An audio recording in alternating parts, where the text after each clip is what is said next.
मित्रों नमस्कार। एक बार आपका फिर से स्वागत है। मैं संजीव तिवारी, जीएस का टीचर, आपको इन दिनों ज्योग्राफी पढ़ा रहा हूँ। मेरा एक क्लास आप लोग पढ़ चुके हैं। आप बताइए आपको कैसा लगा हमारा क्लास। आपको अगर अच्छा लगा है तो आप अपने ज़्यादा से ज़्यादा मित्रों तक हमारी बात पहुँचाइए। हमारे इस प्रोग्राम को वो डाउनलोड करें, वो इसको खरीदें, ताकि अन्य बच्चों का भी फायदा हो सके, लाभ हो सके। तो हम लोग आज अपनी क्लास स्टार्ट करते हैं। हमने पिछली क्लास में आपको इंडियन ज्योग्राफी में फर्स्ट चैप्टर बताया था, इंडिया पॉलिटिकल। आज हम लोग उसी के आगे पढ़ते हैं। हमने आपसे कुछ सवाल पूछे थे। उन सवालों का हम आज आपसे जवाब भी चाहते हैं। हमने आपसे कहा था कि अगर आपके कोई सवाल हो तो आप हमको मैसेज भेजिए, हमको व्हाट्सएप कीजिए, हमको दूसरे माध्यमों से अपने क्वेश्चंस पूछ सकते हैं।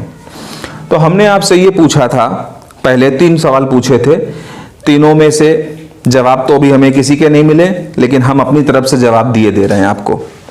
हमने पूछा था कि भारत के पश्चिम की तरफ अगर 4 राज्य दिए जाएं, पंजाब, गुजरात, महाराष्ट्र, कर्नाटक, ये 4 राज्यों में से किस राज्य की सीमा सबसे लंबी होगी? तो आपको बता दें उसका जवाब गुजरात है। गुजरात राज्य की सीमा सबसे लंबी होगी पश्चिम की तरफ। फिर दूसरा सवाल था हमारा कि म्यांमार को कौन सा राज्य की सीमा टच नहीं करती है। हमने आपको 4 राज्य बताए थे। 4 राज्यों में से एक राज्य था जिसकी सीमा टच नहीं करती थी, और वो राज्य है मेघालय। मेघालय राज्य की सीमा म्यांमार को टच नहीं करती। तीसरा सवाल हमने आपसे पूछा था कि बांग्लादेश की सीमा को टच न करने वाला राज्य बताइए। तो उसमें जवाब मणिपुर है।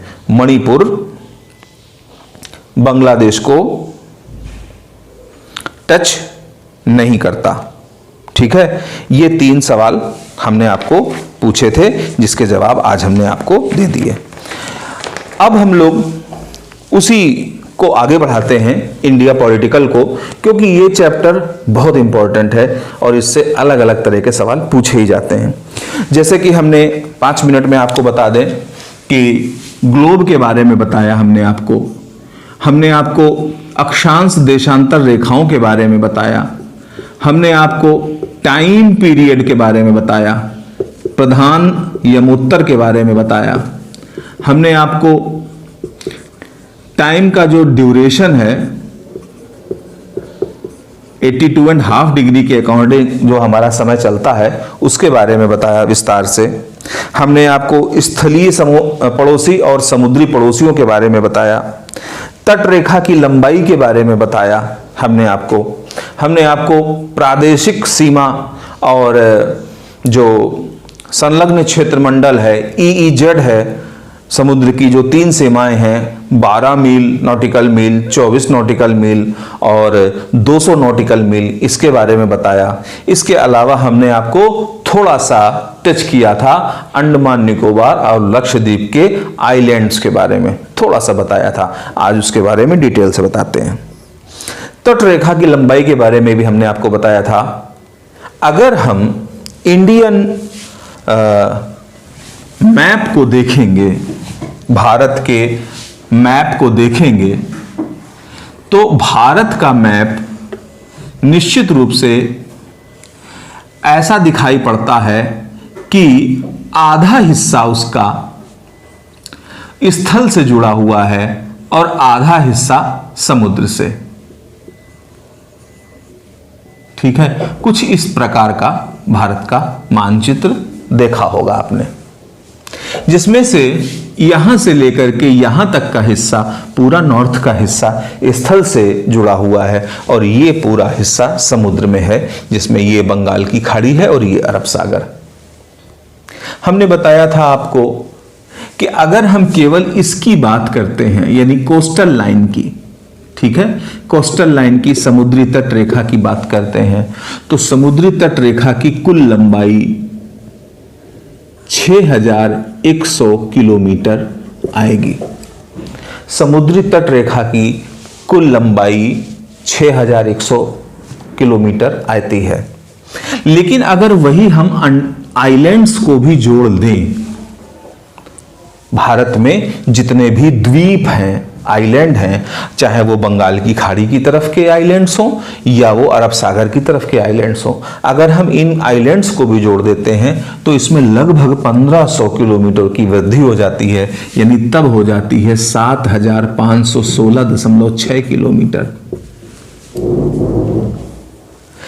भारत के कुल समुद्री तट रेखा की लंबाई द्वीपों सहित, ध्यान दीजिए इस बात को, समुद्र की जो तट रेखा की लंबाई है द्वीपों सहित अगर हम बात करते हैं तो 7516.6 किलोमीटर, 7516.6 किलोमीटर आ जाता है।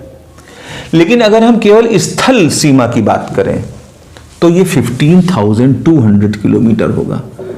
15,200 किलोमीटर ये है, ये इसको देख रहे हैं, ये पूरा जो है ये 15,200 किलोमीटर लंबा। ये आपको हमने थोड़ा सा बताया था। अच्छा, अब इसके आगे की बात करते हैं, आज की बात करते हैं। भारत का जो क्षेत्रफल है वो पूरी दुनिया के क्षेत्रफल का कितने प्रतिशत हिस्सा है? मात्र 2.4%। भारत में जितनी जमीन है ये पूरे विश्व की केवल 2.4% हिस्सा ही है, जबकि भारत में जनसंख्या 17.5% रहती है पूरे विश्व की। डेंसिटी यहां नहीं होगी तो कहां होगी, घनत्व तो यहां नहीं होगा तो कहां होगा। 2.4% क्षेत्रफल में 17.5% जनसंख्या निवास करती है। एक बड़ा अच्छा सवाल आ गया दिमाग में, भारत का क्या कोई ऐसा राज्य है जो भारत के कुल क्षेत्रफल का 2.4% लगभग हो? भारत के कुल क्षेत्रफल का 2.4% क्षेत्रफल वाला क्या कोई राज्य है? तो आपको बता दें, है झारखंड राज्य। यानी भारत में झारखंड राज्य जितना घेरता है पूरी दुनिया में उतना ही भारत घेरता है स्थान। ठीक है, ये अच्छा सवाल था। अच्छा, इसके बाद हम लोग आगे बढ़ते हैं, और चूंकि इंडिया का पॉलिटिकल हिस्सा चल रहा है, फर्स्ट लेसन चल रहा है, तो इसमें एक हिस्सा जो है राज्य और केंद्र शासित प्रदेशों का भी आता है। राज्य और केंद्र शासित प्रदेशों में आपको बता दें कुछ परिवर्तन हुआ है, क्योंकि हम लोग तो लगातार पुराना जो पढ़ते जा रहे हैं, नया अगर हम उसमें समावेश नहीं करेंगे तो फिर गड़बड़ हो जाएगा और यहीं से सवाल पूछ लिए जाएंगे। जैसे कि हम लोगों के दिमाग में एक बात है कि भारत में कितने राज्य हैं? जवाब निकलता है 29। नहीं साहब, 29 नहीं, 28। 29 स्टेट नहीं है, अब 28 हैं। तो एक राज्य कहां चला गया? एक राज्य खत्म हो गया। कौन सा खत्म हुआ? तेलंगाना नहीं, तेलंगाना तो 29वां राज्य था। खत्म हुआ है जम्मू कश्मीर राज्य। जम्मू कश्मीर राज्य खत्म हो गया, जी हां।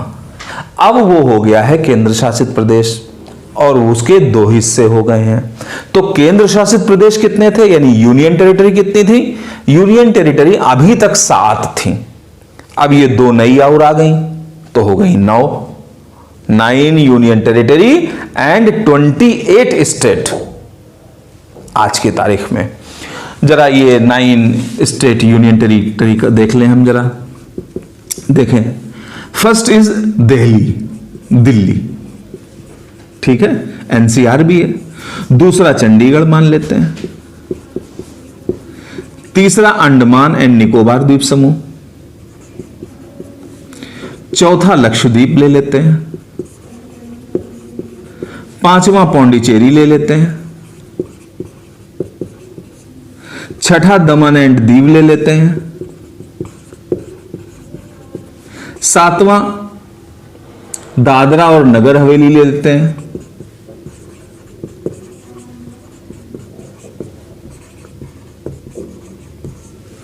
8वां ले लेते हैं जम्मू एंड कश्मीर और 9वां लद्दाख। ये हुए 9 यूनियन टेरिटरी, ये 9 यूनियन टेरिटरी है। चलिए बताइए, दिल्ली यूनियन टेरिटरी कब बना? सवाल अच्छा है। दिल्ली केंद्र शासित प्रदेश कब बना? जवाब है 1956, 1956 में बना। अब यहीं पे नहीं, और भी आगे है। दिल्ली एनसीआर कब बना? 1992 में एनसीआर बना। 1992 में राष्ट्रीय राजधानी क्षेत्र बन गया। अंडमान निकोबार की राजधानी पोर्ट ब्लेयर।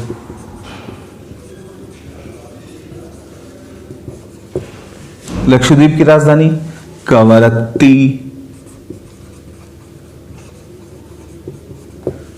पौंडीचेरी की राजधानी पौंडीचेरी है। दमन और दीव की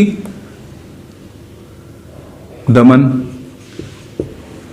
दादरा नगर हवेली की सिलवासा। जम्मू कश्मीर की जम्मू कश्मीर, लद्दाख की लद्दाख। यह तो हुई राजधानी की बात। और इसके आगे की बात, केंद्र शासित प्रदेशों में कौन से ऐसे 2 राज्य हैं जिनकी अपनी विधानसभाएं हैं? केंद्र शासित प्रदेशों में ऐसे कौन से 2 राज्य हैं जिनमें मुख्यमंत्री हैं? जवाब वही है। एक तो दिल्ली, सब जानते हैं, अरविंद केजरीवाल मुख्यमंत्री हैं, और दूसरा पौंडीचेरी। पौंडीचेरी में विधानसभा है, पौंडीचेरी का मुख्यमंत्री है, और दिल्ली एक राष्ट्रीय राजधानी है, तो क्या हुआ, लेकिन उसका भी मुख्यमंत्री है और वहां पर विधानसभा है।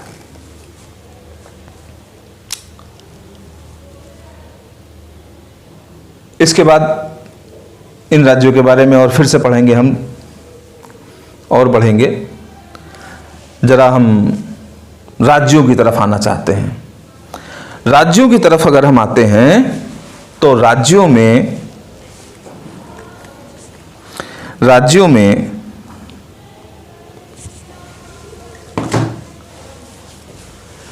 हमने बताया 29वां राज्य तेलंगाना था, तो तेलंगाना है।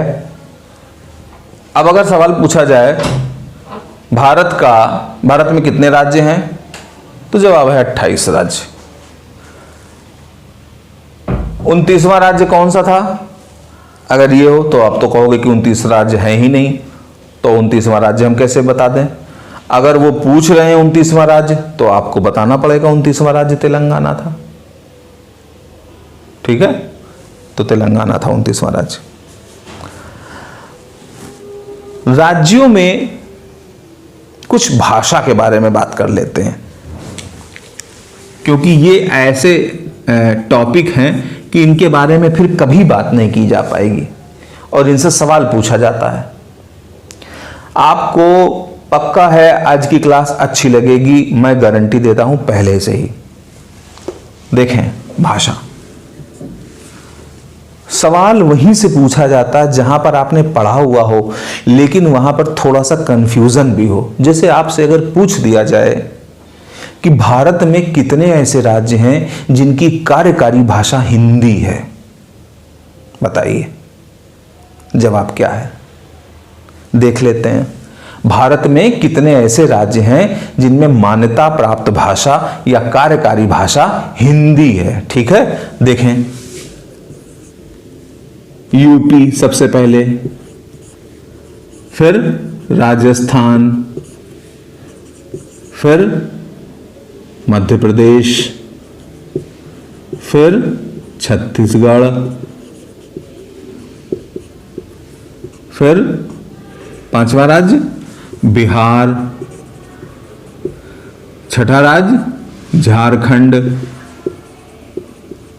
सातवां राज्य उत्तराखंड, आठवां राज्य हरियाणा और नवां राज्य हिमाचल प्रदेश। ये 9 राज्य हैं जहां पर कार्यकारी भाषा हिंदी है। राज्य की कार्यकारी भाषा हिंदी है। ये 9 ही राज्य हैं केवल ऐसे। हमारे 28 राज्यों में से 9 राज्य ऐसे हैं जहां की कार्यकारी भाषा हिंदी है। ठीक है। क्या कोई ऐसे भी राज्य हैं जहां पर मान्यता प्राप्त भाषा अंग्रेजी हो? ये भी अपने आप में सवाल है। अंग्रेजी हमारे देश की तो भाषा है नहीं, अंग्रेजी तो अंग्रेजों की भाषा है, इंग्लैंड से आई। तो अंग्रेजी भाषा मान्यता प्राप्त, ये सवाल है। तो इसमें आपको बता दें कि अंग्रेजी मान्यता प्राप्त भाषा जो है, कार्यकारी भाषा जो जिन 2 राज्यों की है, वो राज्य हैं, 2 ही राज्य हैं। पहली बात तो ये कि 2 ही राज्य हैं जिनकी मान्यता प्राप्त भाषा अंग्रेजी है। कौन कौन से राज्य? First is Arunachal Pradesh. अरुणाचल प्रदेश की कार्यकारी भाषा अंग्रेजी। दूसरा है नागालैंड। नागालैंड हिंदी हो गई, अंग्रेजी हो गई। ठीक है। उर्दू है क्या कहीं की? राजकीय भाषा, राजकीय भाषा, कार्यकारी भाषा उर्दू है। हाँ है। कहां है? कितने राज्य हैं? एक राज्य तो इसमें यूपी है। अच्छा, देखा होगा आपने सरकारी इमारतों में हिंदी में, इंग्लिश में और उर्दू में लिखा रहता है। ठीक है। तो उर्दू यूपी में है और तेलंगाना में है। ये 2 राज्य हैं जहां पर उर्दू मान्यता प्राप्त भाषा है। हिंदी हो गई, अंग्रेजी हो गई, उर्दू हो गई, 3 भाषाएं हो गई। अब और सवाल आने वाला है बड़ा अच्छा। क्या कोई ऐसा राज्य है जहां की कार्यकारी भाषा संस्कृत है? सोचिए, कार्यकारी भाषा संस्कृत हो। एक ही राज्य है संस्कृत कार्यकारी भाषा वाला, और वो राज्य है आपका देवभूमि। सही समझे, उत्तराखंड। उत्तराखंड में कार्यकारी भाषा संस्कृत है, राज्य की भाषा संस्कृत है, मान्यता प्राप्त भाषा संस्कृत है। यानी हिंदी तो है ही, हिंदी के अलावा संस्कृत भी है। जैसे कि आपने देखा हिंदी यूपी में भी है मान्यता प्राप्त और उर्दू भी है। उसी तरह से उत्तराखंड में हिंदी भी है और संस्कृत भी है। ठीक है। तो ये हुई भाषा की बात, हिंदी, अंग्रेजी, उर्दू और संस्कृत। बाकी इसके अलावा हर राज्य में अपनी अपनी भाषा है। अब फिर से एक सवाल आने जा रहा है, क्या भारत का कोई ऐसा राज्य है जिसमें कोई विदेशी भाषा बोली जाती हो? फिर से समझिए, क्या कोई देश में ऐसा राज्य है जहां पर विदेशी भाषा बोली जाती हो? एक ही राज्य ऐसा है जहां पर विदेशी भाषा बोली जाती है। सिक्किम, नेपाली भाषा बोली जाती है। सिक्किम की कार्यकारी भाषा नेपाली है, लिख लीजिए। ठीक है, समझ में आ रही है? सिक्किम की कार्यकारी भाषा नेपाली है। एक और राज्य है जहां पर भाषा अलग बोली जाती है, कुछ राज्य कुछ अलग सा है, कुछ ना कुछ तो संबद्धता है लेकिन ज्यादा नहीं। कोंकणी भाषा बोली जाती, कहां? गुजरात में। गुजरात में कोंकणी भाषा मान्यता प्राप्त भाषा है। गुजरात, सॉरी, गोवा में कार्यकारी भाषा कोंकणी है। तो ये हमने आपको कुछ चीजें भाषा से संबंधित बताई। इसको हम इरेज कर रहे हैं और इसके बाद और आगे की बात बताते हैं आपको।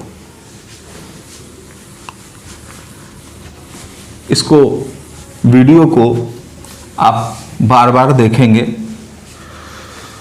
ऐसा नहीं, एक ही बार में कॉपी पेन लेकर के बैठिए और नोट करते जाइए जो जो हम आपको बता रहे हैं।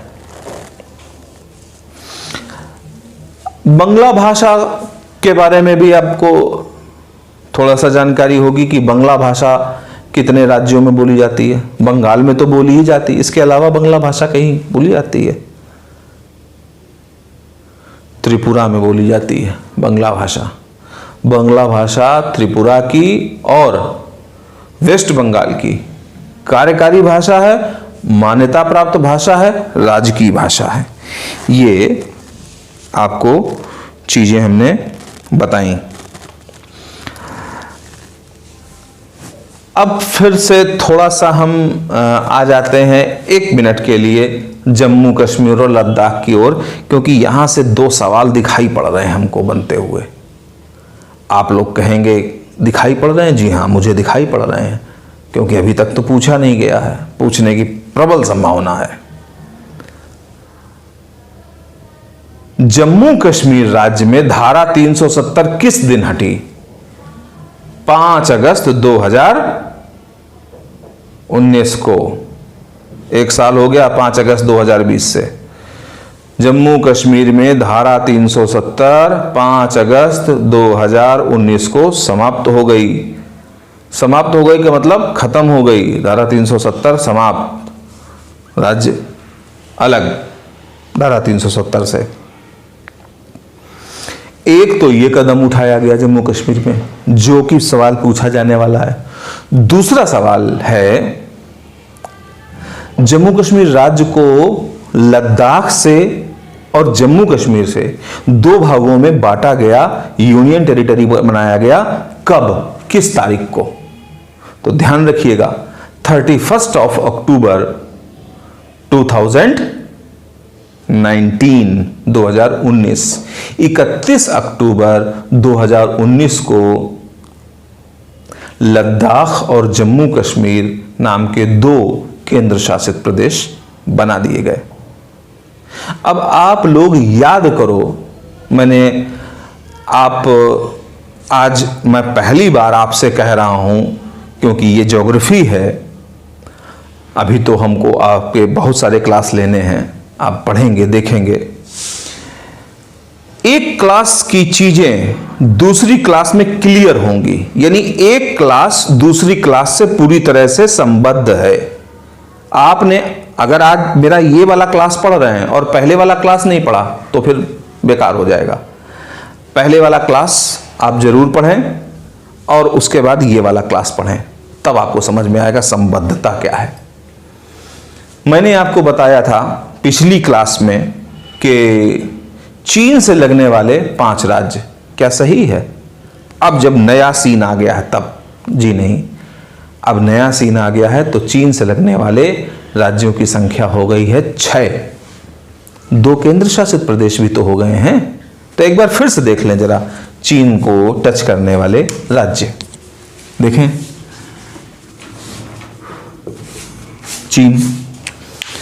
चीन को टच करने वाले राज्यों में नंबर 1 आपका उत्तराखंड, दूसरा हिमाचल प्रदेश, तीसरा सिक्किम, चौथा अरुणाचल प्रदेश। ये हुए 4 फुल फ्लेज्ड स्टेट। और 5वां स्टेट J&K और 6ठा स्टेट लद्दाख।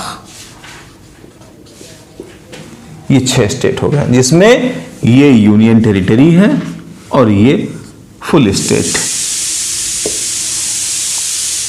इसी के साथ साथ एक और बात आती है, एक सवाल और बन जाता है कि वो केंद्र शासित प्रदेश कौन से हैं जो किसी दूसरे देश को टच करते हैं।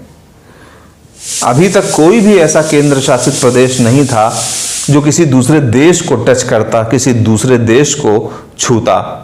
लेकिन ये बदले हुए सीन में आज ये बात तय हो गई है कि जम्मू कश्मीर और लद्दाख चीन को टच करते हैं, छूते हैं। तो ये बात आपको हमने अभी बताई। अब आते हैं हम और आगे।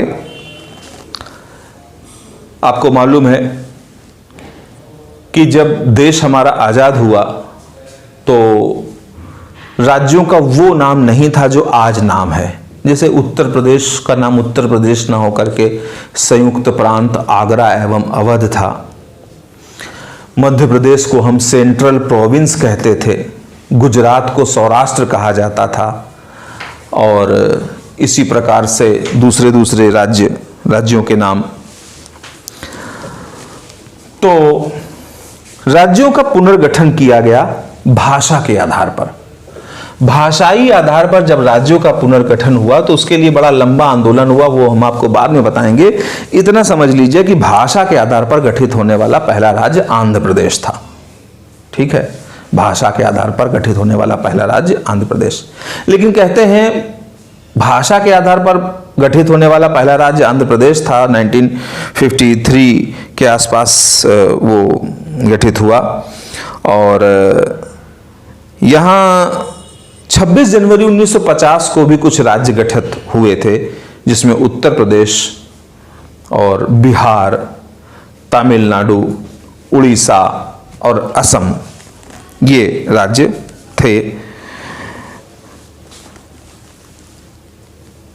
पुनर्गठन आयोग ने आंध्र को गठित किया और हमने आपको दिल्ली और अन्य राज्यों के बारे में अभी अभी आपको बताया।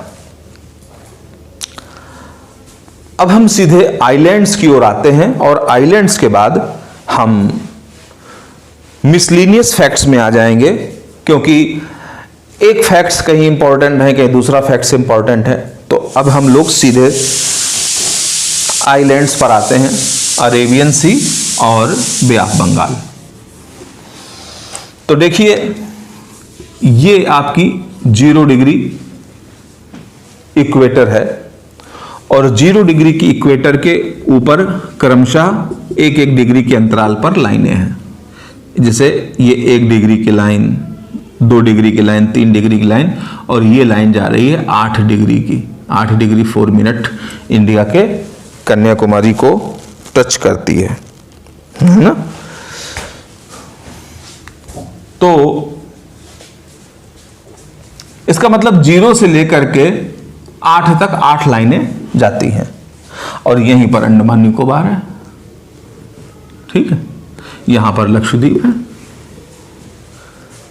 तो कहते हैं, अब ये बात आप आज हो सकता है पहली बार सुन रहे हो, ये बात कहीं पर आपने न सुनी होगी, न देखी होगी, लिखी होगी, लेकिन जो मैं बता रहा हूं वो मैं ऑथेंटिक बता रहा हूं आपको।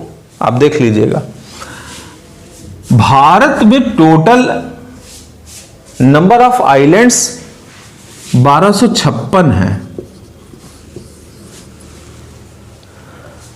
अब यहां पर ये समझिए, हमने बोला भारत में, जी नहीं, इंडियन ओशियन में, हिंद महासागर में, भारतीय क्षेत्र में 1256 आइलैंड्स हैं।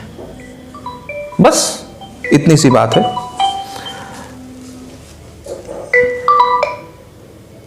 इसके बाद हम बंगाल की खाड़ी और अरब सागर की बात करते हैं। बे ऑफ बंगाल में कहते हैं 572 द्वीप हैं। 572 बंगाल की खाड़ी में 572 द्वीप हैं।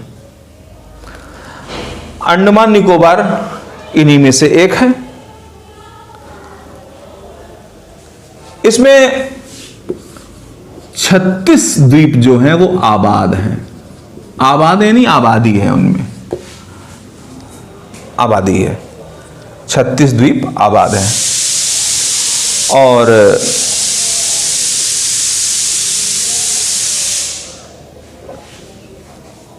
इसके अलावा बाकी सारे द्वीप हैं जिनमें निर्जन हैं, पड़े हुए हैं, सही कोई विशेष बात नहीं है।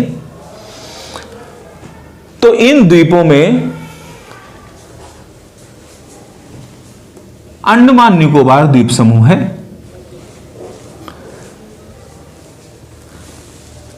निकोबार द्वीप समूह में जो कार निकोबार है, यहां पर ही इंदिरा पॉइंट है।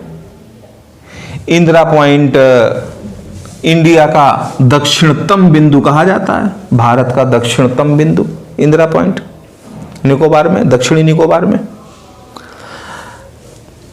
अब एक सवाल आता है, अगर निकोबार दक्षिणतम है तो कितनी लगभग दूरी हो सकती है इक्वेटर से?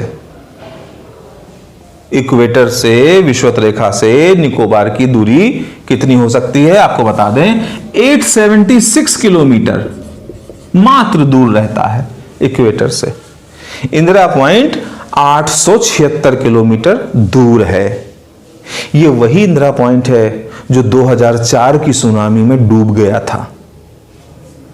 2004 की सुनामी में यह डूब गया था पॉइंट, अब फिर से ऊपर निकल आया है।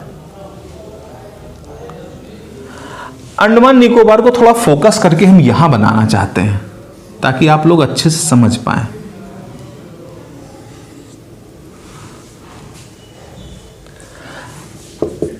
ये मान लिया अंडमान है और ये मान लेते हैं निकोबार है,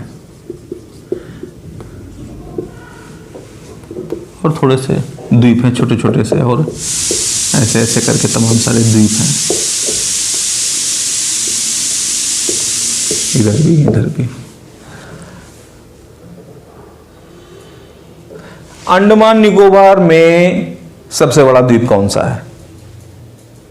इसके बारे में 1 मिनट हम आपको देते हैं, सोच के बताइए। 1 मिनट, सिर्फ 1 मिनट सोच के बताइए। मच्छर बहुत काट रहे हैं, मच्छर बहुत काट रहे हैं।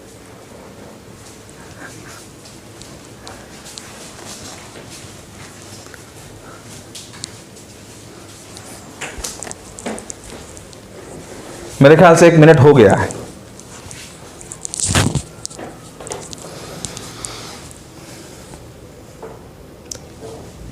याद आया?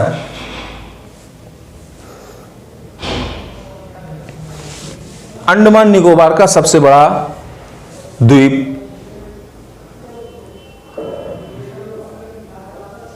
बताइए। दक्षिणी अंडमान, दक्षिणी अंडमान ही है।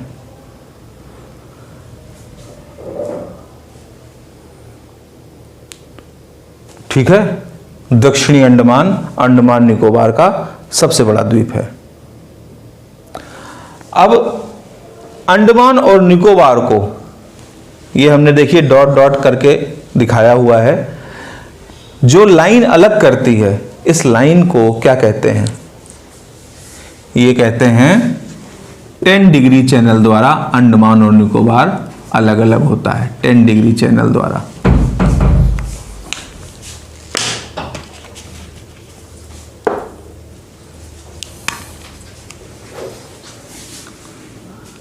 डिग्री चैनल द्वारा अंडमान और निकोबार अलग अलग होता है। दक्षिणी अंडमान इसका सबसे बड़ा बिंदु भी हो गया, लैंड हो गया दक्षिणी अंडमान। तीसरा सवाल,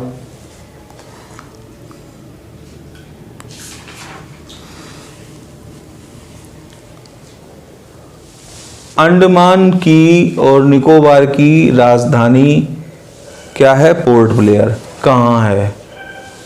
इसमें से कहाँ है? उत्तरी अंडमान, मध्य अंडमान, दक्षिणी अंडमान, निकोबार, बताइए। इसके लिए फिर हम आपको 1 मिनट का समय देंगे, 1 मिनट में बताइए।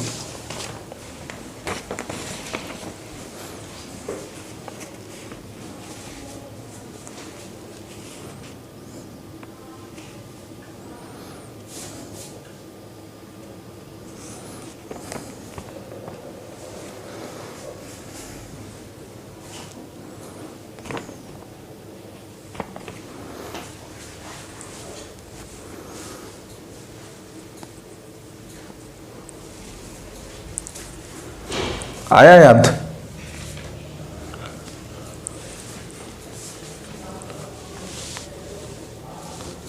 देखिए, दक्षिणी अंडमान सबसे बड़ा है।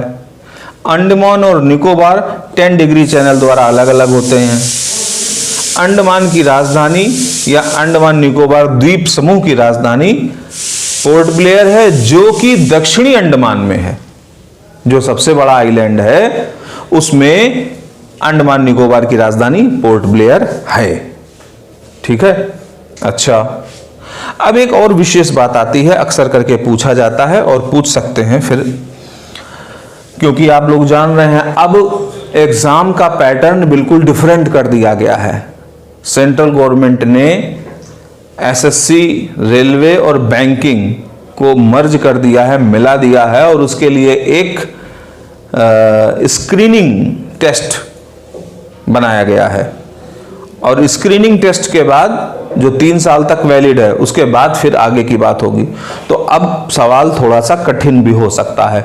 उसमें हो सकता है कि आपको आने वाले वक्त में क्लर्क कैडर की जो एग्जाम है उसमें मैप बना दिया जाए और ABCD करके दिखा दिया जाए कि इसमें से क्या है, कहाँ क्या है। इसलिए मैप बना करके समझना बहुत जरूरी है आपके लिए। तो मैंने ये कहा कि एक और इंपॉर्टेंट बात है, वो ये कि जो पूछी जाती है, डंकन दर्रा कहाँ है? Duncan pass, Duncan pass, Duncan pass. तो देखो, अंडमान है, उत्तरी अंडमान, मध्य अंडमान, दक्षिणी अंडमान। अच्छा, दक्षिणी अंडमान और लघु अंडमान के बीच में डंकन पास है। नोट कर लीजिए इस लाइन को। दक्षिणी अंडमान और लघु अंडमान के बीच में डंकन दर्रा है, डंकन पास है। ठीक है, ठीक है। अब एक सवाल और आता है, अंडमान निकोबार में क्या कोई ऊंची चोटी है? हां है। क्या नाम है? Saddle peak. कितनी? 1722 मीटर ऊंची। 1722 मीटर ऊंची सैडल पीक अंडमान निकोबार की सबसे ऊंची चोटी है कहां? उत्तरी अंडमान, मध्य अंडमान, दक्षिण अंडमान, कहां है सैडल पीक? बताइए, वेट कर लेते हैं 1 मिनट।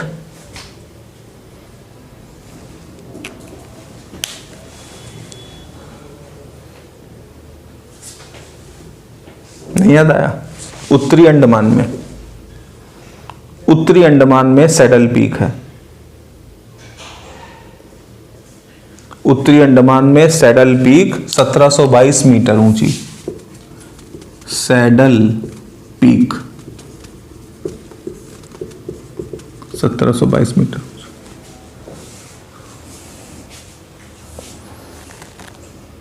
मेरे ख्याल से 1722 हम शायद ज्यादा बता रहे हैं आपको, मुझसे मिस्टेक हो रही है। ये 732 मीटर है, करेक्ट कर लो। 732 मीटर है, ये 722 मीटर है। हाँ, इस बस इतनी ही है, यही है, यही सही है, यही सही है। 722 मीटर ऊंची सैडल पीक, इतनी नहीं हो। फिर मध्य अंडमान में, मध्य अंडमान की चोटी का नाम है माउंट डिओवेली, माउंट डिओवोली, डिओवोली, डिओवोली, माउंट डिओवोली मध्य अंडमान की ऊंची चोटी है। ये 415 मीटर ऊंची है। और दक्षिणी अंडमान की माउंट कोएबे, दक्षिणी अंडमान की माउंट कोएबे 460 मीटर ऊंची है। माउंट कोएबे 460 मीटर, ये दक्षिणी अंडमान की हो गई। मध्य अंडमान की ये है, और उत्तरी अंडमान की हमने बता दी सैडल पीक जो कि सबसे ऊंची चोटी भी है।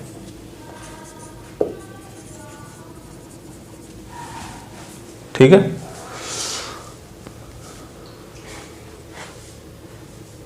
अब आते हैं हम निकोबार में। क्या कोई ऊंची चोटियां दिखाई पड़ती हैं? हाँ, दिखाई पड़ती हैं। निकोबार में एक ऊंची चोटी है माउंट थूलियर। माउंट थूलियर ये निकोबार की ऊंची चोटी है। बस इतना ही है। ठीक है। तो ये हो गया अंडमान निकोबार की बात। एक बात और है, अंडमान निकोबार में एक एक्टिव वॉल्केनो है। एक्टिव वॉल्केनो मतलब जागृत ज्वालामुखी।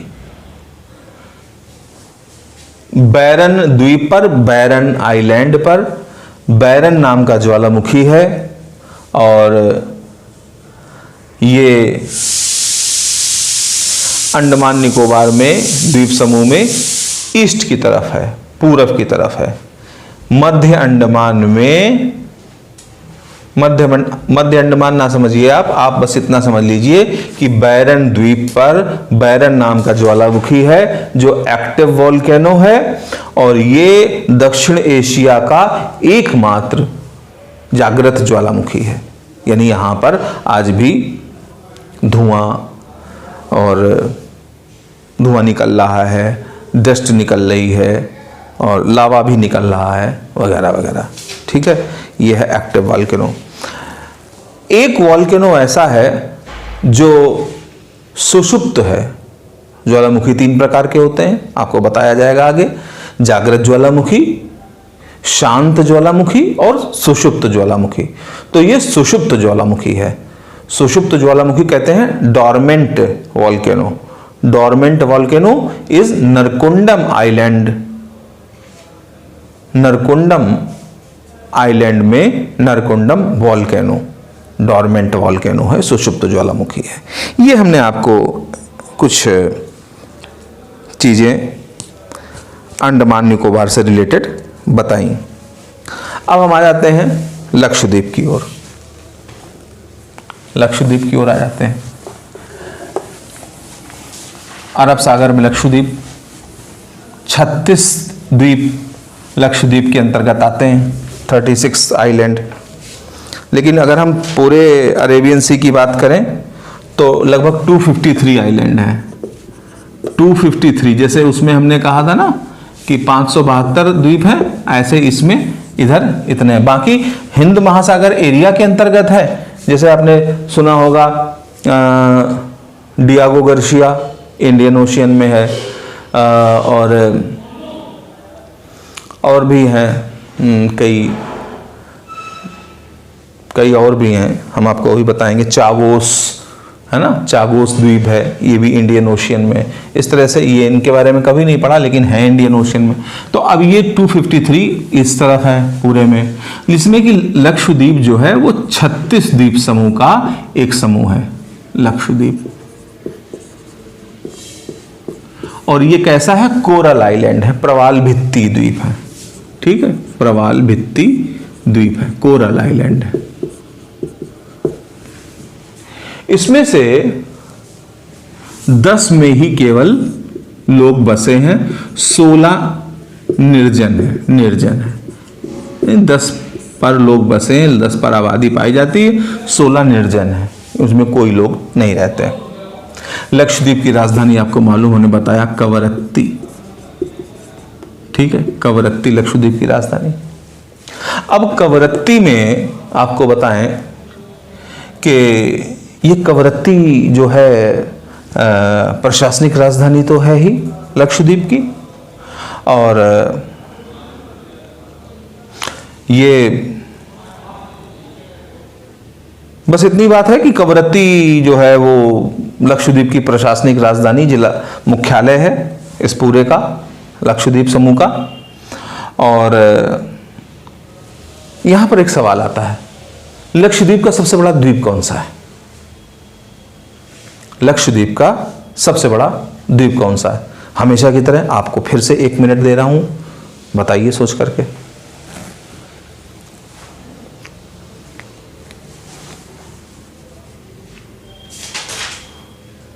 हो सकता है मेरा मिनट बहुत जल्दी चलता हो, मैं आपको कहता तो हूँ मैं 1 मिनट दे रहा हूँ, लेकिन मुझे लगता है कि मैं 10-15 सेकंड में ही आ जाता हूँ, क्योंकि मुझे मालूम है टाइम की क्या वैल्यू है।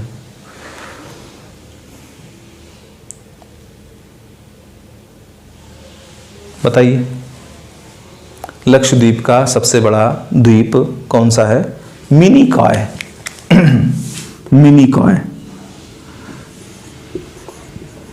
मिनिकॉय, ये लक्षद्वीप समूह का सबसे बड़ा द्वीप है। अब कवरत्ती ऊपर हो गया, मिनिकॉय नीचे, तो कवरत्ती और मिनिकॉय को बांटने वाली कोई लाइन है? जी हां, 9 डिग्री अक्षांश रेखा द्वारा कवरत्ती और मिनिकॉय अलग अलग होते हैं। नोट कर लीजिए, 9 डिग्री चैनल द्वारा, 9 डिग्री चैनल द्वारा कवरत्ती और मिनिकॉय अलग अलग होते हैं।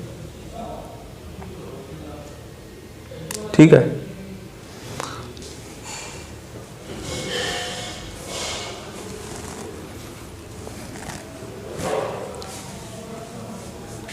और 10 डिग्री चैनल द्वारा, जैसे हमने उधर बताया था, अंडमान को, निकोबार को अलग किया था, 9 डिग्री चैनल द्वारा ये अलग हो रहे हैं। अब इसके बाद इसके नीचे आ जाता 8 डिग्री, तो 8 डिग्री चैनल में क्या होता है? मालदीव। मिनिकॉय और मालदीव 8 डिग्री चैनल द्वारा अलग अलग होते हैं। मिनिकॉय और मालदीव ये 8 डिग्री चैनल द्वारा अलग अलग होते हैं। तो 8 डिग्री चैनल द्वारा ये अलग हो रहे हैं, 9 डिग्री चैनल द्वारा ये अलग हो रहे हैं, और 10 डिग्री चैनल द्वारा अंडमान से निकोबार अलग हो रहा है। अच्छा, इसमें एक और बात बता दें आपको, यहां पे जो भाषा बोली जाती है, पहली बात तो 99% आबादी मुस्लिम है, ठीक है, 1% हिंदू है। जो लैंग्वेज बोलते हैं यहां पर, तो वो मलयाली भाषा बोलते हैं। मलयाली भाषा कहां बोली जाती है? केरला में, तो केरल की भाषा बोली जाती है। ठीक,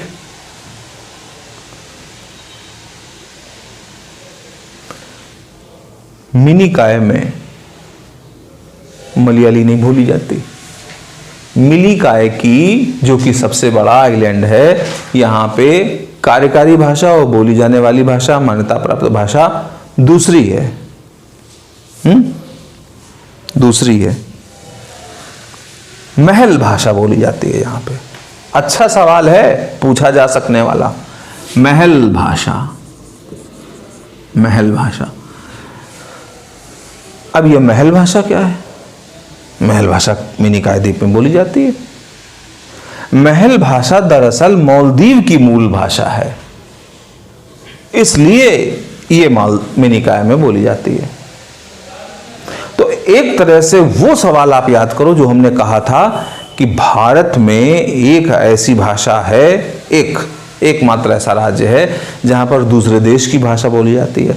तो यहीं पर इस बात को समझ लो कि एक ऐसा प्रदेश है जहां पर विदेशी भाषा बोली जाती है, और एक ऐसा यूनियन टेरिटरी है जहां पर विदेशी भाषा बोली जाती है, और वो यूनियन टेरिटरी है लक्षद्वीप का मिनिकॉय। पूरे लक्षद्वीप में नहीं, मिनिकॉय में महल भाषा बोली जाती है और सिक्किम में नेपाली भाषा बोली जाती है।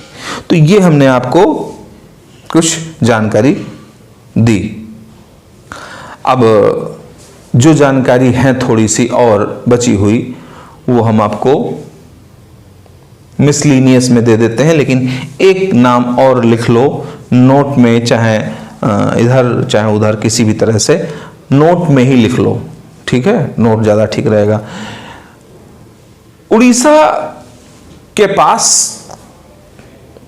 चांदीपुर नाम की जगह है, वहां पर एक व्हीलर द्वीप हुआ करता था, नाम बदल करके अब कर रख दिया गया उसका नाम एपीजे अब्दुल कलाम द्वीप। ये उड़ीसा के पास है, और इस पे अक्सर करके मिसाइलें टेस्ट होती रहती थी, मिसाइलों की टेस्टिंग होती थी, चीज़ों की टेस्टिंग होती थी, तो इसका नाम अब रख दिया गया एपीजे अब्दुल कलाम द्वीप। ठीक, अब हम लोग आ जाते हैं विविध तथ्य में, इसको हम इरेज कर देते हैं। आज की क्लास धीरे धीरे समाप्ति की ओर बढ़ रही है।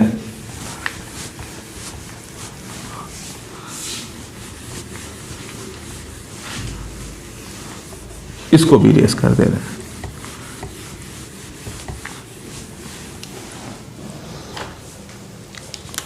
मिसलिनियस फैक्ट हैं, विविध तथ्य के अंतर्गत ये तथ्य हम आपको लिखवा रहे हैं। पहला पॉइंट है कि ये बाद में आगे हम लोग पढ़ेंगे। सियाचिन ग्लेशियर से एक नदी निकलती है, नाम है नुब्रा नदी। नुब्रा नदी सियाचिन से निकलती है। नुब्रा नदी दरअसल श्योक नदी की सहायक नदी है। अब श्योक नदी किसकी सहायक नदी है? सिंधु की। यानी नुब्रा नदी का जल श्योक नदी में गिरता है और श्योक नदी का जल सिंधु नदी में गिरता है। तो नुब्रा नदी सियाचिन ग्लेशियर की नदी, सियाचिन ग्लेशियर से निकलती। मणिपुर और त्रिपुरा और बांग्लादेश के बीच में जो सीमा बनती है उसको जीरो लाइन कहते हैं। Zero line. त्रिपुरा इन तीन ओर से घिरा हुआ जो त्रिपुरा एवं बांग्लादेश, बांग्लादेश के मध्य सीमा रेखा जीरो लाइन कहलाती है। कच्चा तीवू 1 स्क्वायर किलोमीटर का एरिया है, भारत और श्रीलंका के बीच विवाद का कारण बना हुआ है। कच्चा तीवू भारत और श्रीलंका के बीच विवाद का कारण बना हुआ है। चौथी बात,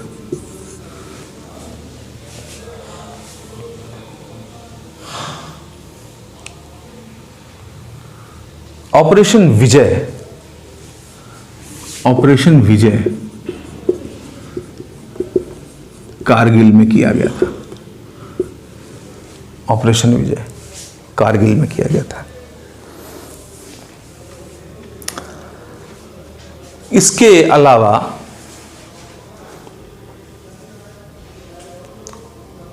एक दो पॉइंट और दिमाग में आ गए हैं। जैसे हमको मालूम है कि हमारे यहाँ का जो राष्ट्रीय पशु है वो शेर है, लायन है, सबको मालूम है। लेकिन अगर पूछा जाए विरासत पशु कौन सा है तो हाथी है। भारत का विरासत पशु हाथी।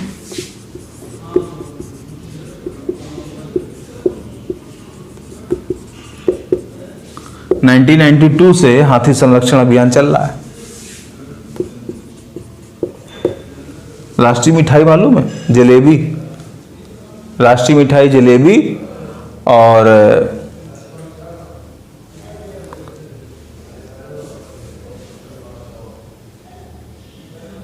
बस राष्ट्रीय मिठाई जलेबी। ये थोड़ी सी अलग बात थी।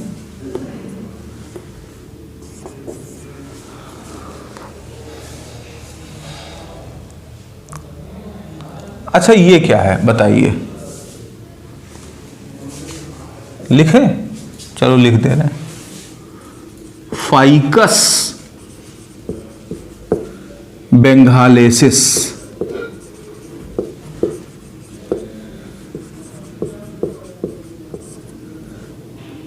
ये क्या है? अगर हम ये कहें कि ये भारत का राजकीय पुष्प है तो समझ पाओगे। अगर पूछा जाए इसी तरह से मिलते जुलते 4 नाम लिखा हुआ हो और आपसे पूछा जाए भारत का राष्ट्रीय पुष्प तो आपको कंफ्यूजन होगा। तो राष्ट्रीय पुष्प कमल है, लेकिन कमल का ये बायोलॉजिकल नेम है, वैज्ञानिक नेम है, जीव वैज्ञानिक नाम है फाइकस बेंगालेसिस। राष्ट्रीय वृक्ष बरगद है, आपको मालूम ही है। मुझको लगता है कंफ्यूजन हो गया। नेलंबो न्यूसीफेरा नाम था उसका। ये बरगद का नाम है, ये है बरगद। एक्चुअली दिमाग में जब बहुत सारी चीज़ें पढ़ो ना तो कंफ्यूजन होने लगता है। खैर, आज की क्लास में समाप्त करूंगा, गर्मी भी बहुत है। कमल वो न्यूसीफेरा, न्यूसीफेरा, बस न्यूसीफेरा से समझ जाना, पकड़ लेना आप। ये बरगद हो गया और ये हो गया कमल। नेलंबो न्यूसीफेरा, नेलंबो न्यूसीफेरा, ये है कमल और ये है बरगद। ये राष्ट्रीय पुष्प है, ये राष्ट्रीय वृक्ष है, इसीलिए इसमें कंफ्यूजन हुआ। तो मेरे ख्याल से आपको आज की क्लास समझ में आई होगी और ज़्यादा से ज़्यादा आप, फिर से मैं यही कहूँगा कि अन्य लोगों को जोड़िए, दूसरे लोग हमारे इस प्रोग्राम को देखें, इस प्लेटफॉर्म को ज़्यादा से ज़्यादा लोग डाउनलोड करें, खरीदें इसको और लाभ उठाएं, क्योंकि हमेशा अच्छी चीज़ें नहीं मिलती। ठीक है, तो आज के लिए इतना ही, फिर अगली क्लास में फिर आपसे मुलाकात होगी। तब तक के लिए धन्यवाद। Thank you.